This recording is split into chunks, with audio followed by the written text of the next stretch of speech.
We've all been there when you've been working out and your tights slowly slip down your body and you're forced to kind of pull them back up. It's not fun, it's really distracting, and it's just not a good look, right?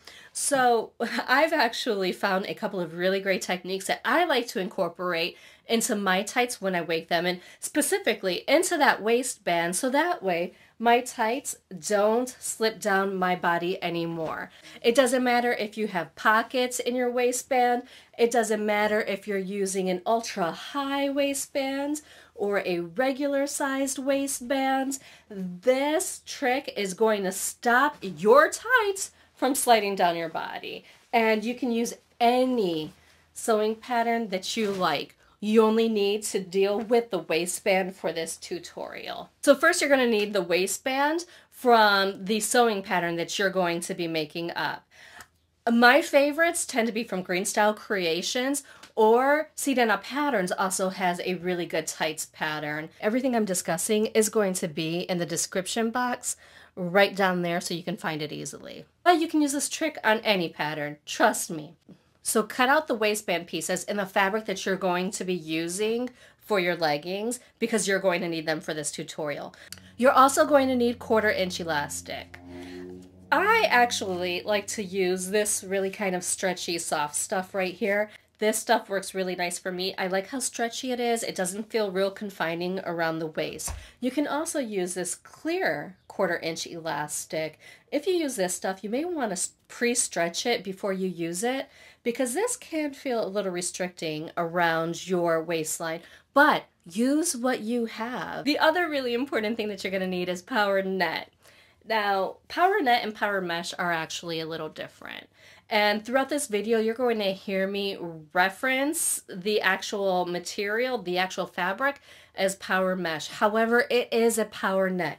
A power net is actually this is the stuff that comes in your bra kits. It's what is used on the back bra band right there, oftentimes that stretchy bit, but it snaps back right into place without a problem. This can be kind of hard to source online because oftentimes when you're searching for power net, people will sell you power mesh, which doesn't have the bounce back. It's not as high quality. It's not as beefy as a power net is. So if you do end up with a power mesh, you could use it. Don't get me wrong. It could provide some benefits, but you're really going to get the best bang out of power net when it comes to your waistbands. And it does come in different colors. I have this beige one. It's my skin tone, and so it just kind of disappears behind all fabrics. But it also comes in white, pink, black, and you can find it in other skin tones. I buy mine in 1 yard increments, typically from G Street Fabrics, which is a local fabric store to me. And if they have it online, I'll go ahead and link to it. Also, if I find other makers, other suppliers who offer this, I'll also link to it in the description box below. Because as I said, it can be a little difficult to find. Also, if you have a favorite place that you get your power net from, drop it in the comments below and share that with all of us. Please just remember, in the tutorial when I'm saying power mesh, I mean power net. And then the last thing you're going to need are some pins or clips. And I prefer just to use these little clips right here. They're relatively inexpensive. You can use that, or you can just use your pins. Either is a good option. With supplies out of the way, let's get into the tutorial. One of my favorite things that I really like to do when I'm making my exercise leggings is to actually line one of the waistband pieces with a power mesh, and a pretty firm one. So that way it helps keep my tights up. I really do have a problem with my tights sliding down my body. So that's one of the ways that I help keep that from happening. Typically I like to use this stuff, which is 505, and just do some block fusing. However, this thing is empty. So what I'm doing now is I've pinned my two pieces together. My power mesh is attached to the wrong side of my front waistband here. and I'm going to zigzag stitch all the way along these edges, keeping it pretty close to the edge. I'm going to do the same thing to the back piece here, and then I'm going to finish my entire waistband with a little bit of elastic on a 1-to-1 ratio up at the very top. So let's go.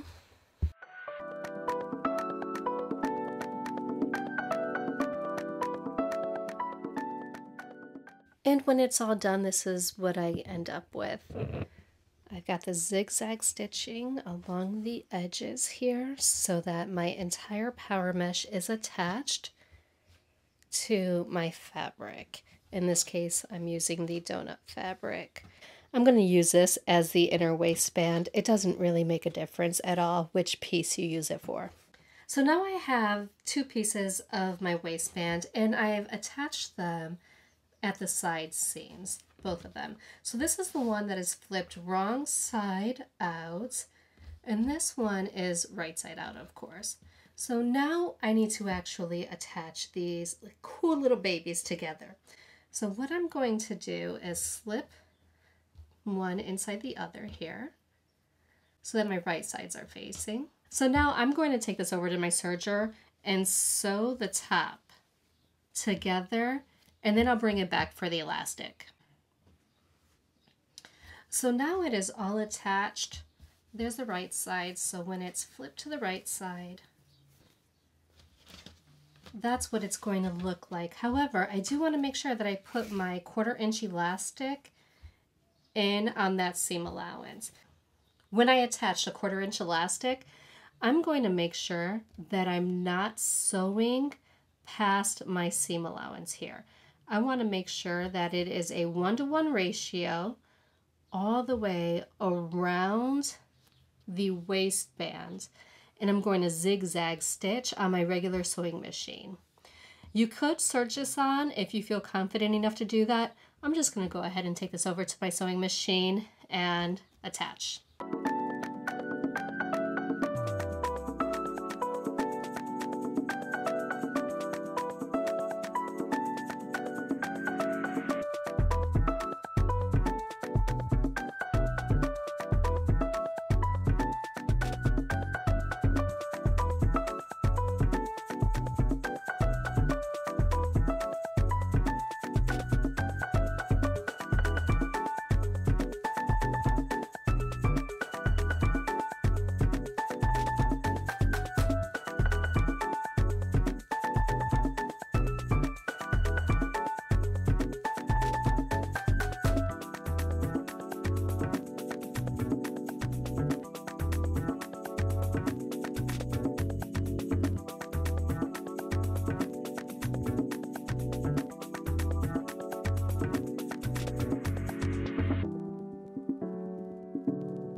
Okay, and there it is. There is my waistband. I've got the elastic attached onto that seam allowance. Now at this point, if you'd like to top stitch across the top of your elastic with a zigzag stitch or cover stitch, you can absolutely do that to keep the elastic kind of flat and not moving. It really doesn't bother me, so I'm just going to go ahead and attach this to the rest of my tights.